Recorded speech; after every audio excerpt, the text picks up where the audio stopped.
kuntul baris, hulubis kuntul baris. Ini tidak tertib. Latihan pakai pakaian dinas. Untung menggerak kaki tok. Nek tak kon dodok lak cilaka aku. Ya. Ini tertib dan disiplin itu hakikat dari kepatuhan. Jadi penari penata tari harus seperti itu. Oke, demikian yang bisa saya sampaikan. Semoga bermanfaat. Terima kasih. Matur nuwun. Terima kasih.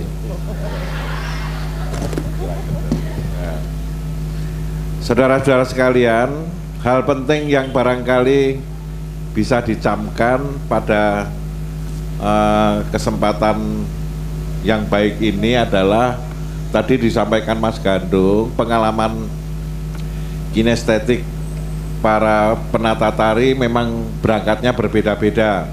Ada yang pengalaman kinestetiknya itu melalui proses latihan, eksplorasi dan sebagainya. Yang satu barangkali pengalaman kinestetiknya melihat, kemudian gandrung, mabuk pada hal-hal kinestetik yang dirasa menjadi baik begitu loh, bagus, tetapi belum pernah merasakan proses eksplorasi.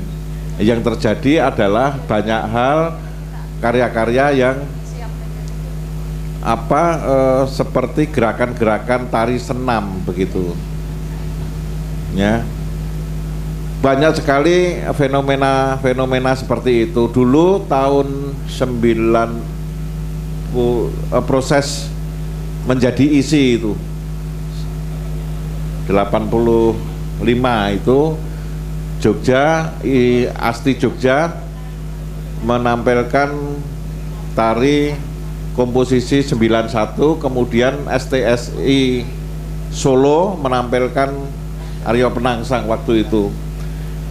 STSI Solo waktu itu menampilkan gerakan-gerakan rampak. Oleh Jogja, pengalaman kinestetik yang belum pernah dilakukan, melihat gerakan-gerakan rampak STSI Solo itu menjadi terkagum-kagum. Kemudian kalau kalian masih kecil waktu itu mungkin pernah melihat film Flashdance. Itu sangat fenomenal waktu itu. Saya melihat itu ketika selesai melihat ini, mungkin besok diisi akan menjadi fenomena.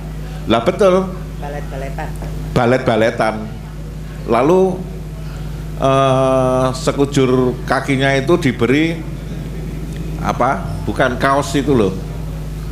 Kalau di Eropa, di Amerika itu dingin ya harus pakai kaos kaki yang tebal itu. Di Jogja itu panas kok, pakai kaos kaki tebal. Ini fenomena. Lalu mahasiswanya kesana kemari tidak pakai motor tapi pakai sepeda. Nah, fenomena-fenomena ini seperti ini, pengalaman kinestetik seperti ini barangkali perlu menjadi perhatian adik-adik sekalian. Tadi disampaikan Mas Gandung, gagasan, ide itu menjadi penting.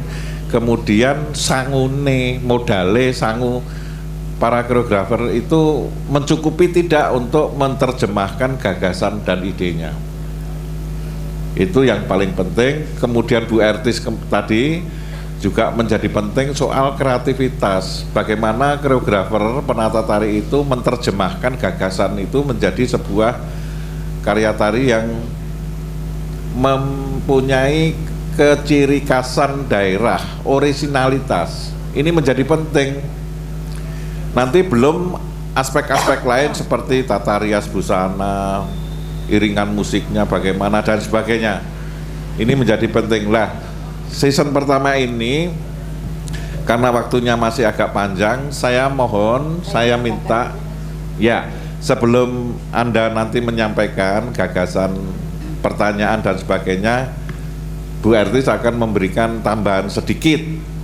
Nah, saya minta betul kepada saudara-saudara sekalian, monggo dua orang narasumber ini dikritisi atau pertanyaan-pertanyaan yang barangkali bermanfaat bagi kalian semua.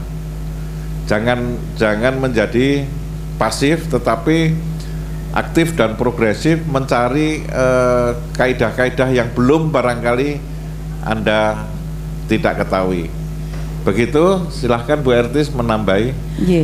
Yang disajikan adalah komoditi atau hal untuk sajian visual, mungkin audio dan visual. Jadi musik yang cenderung semakin cepat mengikuti orang, brang, semua serba keras, semua serba cepat. Demikian juga yang ditampakkan, gerak yang cepat, semakin cepat, yang dianggap semakin cepat itu semakin hebat. Seragam, selalu seragam begitu. Nah, itu yang teman-teman tolong, itu pesan saya. Coba sekarang buat sesuatu, kembali lagi kepada ekspresi rasa. Dengan 7 menit yang ada, ide yang sudah disampaikan tadi dengan bagaimana teknik untuk penggarapannya Mas Gandung sudah menjelaskan, kita cermati apa saja yang harus disajikan, durasinya kita atur, di mana dinamika dalam garapan itu rasa ditampilkan lagi, karena itulah yang harus atau akan membuat jiwa dari para penikmat itu terpuaskan, terkomunikasikan informasinya sehingga penikmatnya akan menjadi puas. Nah, kalau itu masih dalam tahapan sama seperti kalau teman-teman belajar, mungkin tarian juga begitu, kita melihat tadi Mas Gandung menyebut basicnya boleh tarian rakyat, boleh tari tradisi, boleh tari klasik, atau pengembangan.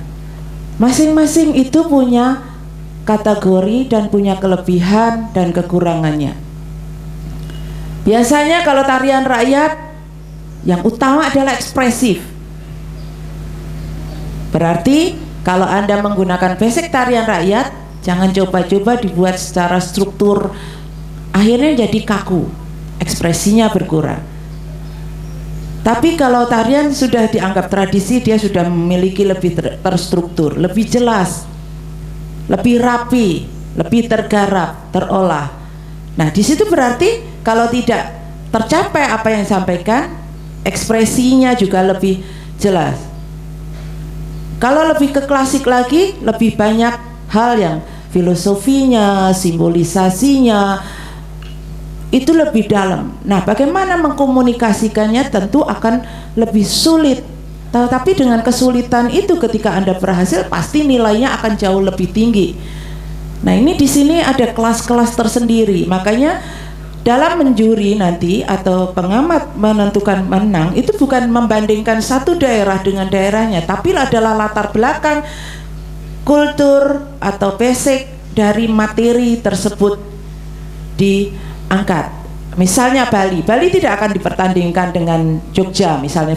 Bali punya aturan mainnya untuk Bali sendiri, Jogja demikian juga. Itulah sebabnya juri yang diambil di Taman Mini Indonesia Indah adalah mereka yang sudah mengenal dari berbagai penjuru Nusantara. Ya. Jadi misalnya saya menilai, saya tidak akan melihat Jogja dibandingkan dengan Riau, gimana? Oke, secara pengemasan, kepenarian, hal-hal yang memang bisa menjadi tolak ukur sama, kita bisa bandingkan. Kelihatan dong penari Jogja harusnya menguasai tari Jogja seperti ini, tarian Sumatera seperti ini, ya kepenariannya seperti apa, mereka punya standar sendiri. Nah, itu masing-masing akan diambil seperti itu. Contoh yang tadi disaksikan adalah Satria Selarong. Beberapa tahun yang lalu berhasil memukau penonton menjadi terbaik, ya Mbak ya, terbaik, meraih sebagai penyaji terbaik. Kenapa? Kita bisa lihat, saya mohon maaf, mungkin penarinya yang ini bukan penari yang dulu. Penari yang dulu itu demikian perfect. Bagaimana mereka menampilkan dua karakter, di situ adalah tokoh Belanda dan Diponegoro. Dalam bukan Diponegoronya satu orang mungkin muncul terakhir, tapi adalah jiwa dari Diponegoro itu muncul, alurnya muncul sedemikian kuat. Mereka gunakan properti yang ada demikian kreatif, baju yang dibalik bisa mencerminkan dua karakter, tetap dengan koridor Jawa, bukan Belanda menjadi ke Belanda-Belandaan harus dengan pakaian Belanda, bukan, tapi penonton bisa menyerap, oh ini Belandanya, oh ini tokoh Diponegoronya, oh ketika satu sosok menjadi satu, oh ini Diponegoro, oh bagaimana mereka menggambarkan gerakan kuda, berkuda, bahwa Diponegoro naik kuda bukan naik gajah gitu kan. Nah seperti itu, jadi tergambarkan bukan menjadi cerita, tapi roh yang muncul itu menyatu menjadi satu perwujudan bahwa inilah satu sosok Diponegoro yang demikian gigih, demikian kuatnya, demikian hebatnya. Nah ini muncul hanya dalam durasi kalau nggak salah 5 menit waktu itu, 5 menit, iya maksimal antara 5-7 menit, nggak boleh lebih dari 7 menit. Dan kreativitasnya benar-benar tinggi, menggunakan level untuk memanfaatkan ruang, komposisi ruang atas, demikian kayanya komposisi yang ada di dalamnya. Setelah itu kemana Jogja gitu, berapa waktu hilang. Mohon maaf saya harus kritisi bagaimana teman-teman ini yang berkarya dengan keinginan kreativitasnya, sehingga yang terakhir saya melihat lepas dari bahwa Nginang diharapkan komunikasikan bahwa itu legenda, itu aktivitas tradisi, iya. Apakah ada ceritanya? Ceritanya tidak tergambar alurnya, yang wujud adalah wujud bentuk kegiatan nginangnya. Ini yang diserap seperti itu. Nah, ketika itu di luar itu secara estetika, bagaimana pengembangan geraknya, teman-teman lihat. Dia menggunakan kain, mungkin mau dibuat teatrikal ya, yang lucu atau komedi, tarian komedi. Tapi nggak nyampe, karena apa? Dipaksakan, lucunya itu lucu kelihatan dibuat-buat karena tidak tadi penarinya juga di penghayatannya juga mungkin tanggung ya, seperti itu. Terus secara etika dia menggunakan kain, dengan berkain gerakannya, maaf ya kalau Jogja Jawa kita kan ya punya tata kesopanan etika sendiri yang nggak pakai mekokok, maaf gue Jawanya gitu, itu nggak enak sekali dilihat. Yang bukan orang Jawa langsung hah gitu. Jadi seperti itu misalnya. Nah ini teman-teman mohon jangan kalau kita tadi gunakan karya memang untuk menghibur suatu ya silakan, entertain monggo kalau memang. Tapi kalau kita koridornya sudah jelas, tentuannya itu harus dipahami seperti itu. Gimana caranya? Jadi yang suka dilupakan adalah faktor rasa, kedua alur. Jadi dari masing-masing, misalnya kita kalau pembabakan dalam drama tari, kita pembagian sekuen dari garapan itu sendiri, apakah mungkin di introduksi cukup setengah menit atau 30 detik atau 1 menit, masuk ke mulai isi, bagian ini ada yang lebih harus diperkuat, ini dipertajam, di mana klimaknya, atau mau dibuat anti klimaks, itu harus dipikirkan. Nah disitulah ada dinamika yang harus kita bangun. Kalau tidak, jadinya tidak ada dinamika di situ, yang jadi adalah monoton. Tarian pasti akan membosankan. Ada dibuat naik turun, begitu saja. Nah ini kecermatan dari koreografer tadi membuat. Ya, jadi jangan dianggap bahwa misalnya musik yang soft, yang cuma mungkin hanya sekedar tembang atau tapi itu membangun suasana yang kuat. Nah ini yang mungkin saya punya harapan khusus Jogja untuk yang akan datang bisa kembali kepada hal seperti itu, kedalaman rohnya jelas, komunikasinya, dan Jogja atau DIY-nya muncul lepas dari apapun, mau Kulon Progo mau mana, bisa dipertanggungjawabkan secara benar. Ya insya Allah kita berharap bisa kembali meraih kesuksesan. Itulah yang saya juga datang ke sini, bukan mencoba dengan Bu Eni sebisa saya hanya ingin berbagi itu karena saya juga merasa masih Jogja walaupun sudah lebih dari 10 tahun